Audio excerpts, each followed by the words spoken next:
Je voulais plutôt faire un témoignage ou partager un coup de cœur que j'ai avec économiedénergie.com. Bring it on. Avec Myriam et Christelle, bien sûr.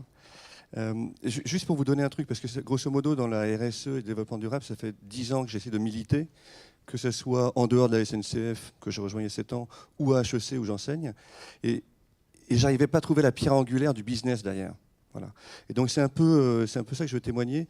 Typiquement, la SNCF, c'est 7 TWh de consommation d'énergie électrique pour la traction électrique, et tout le reste, on se disait, c'est pas très important. Donc le chauffage et l'éclairage des bâtiments, puisque finalement, c'est que 1,5 TWh. Bon, finalement, c'est pas là où est notre enjeu.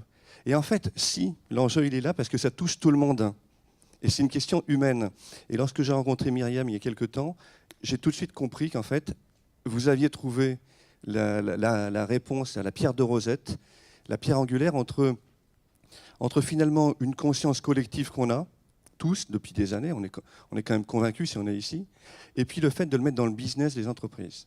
Parce que vous avez trouvé, et Christelle a très bien dit, des KPIs. Et les KPIs, ils nous parlent, donc on est le challenge CO2, Save a Ton, et en même temps, il y a l'euro qui est au bout. Et qu'est-ce qui intéresse nos patrons?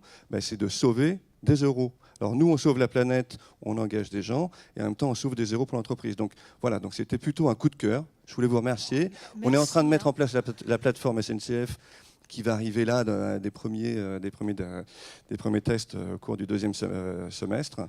Et je suis très, très impatient de le voir se mettre en œuvre.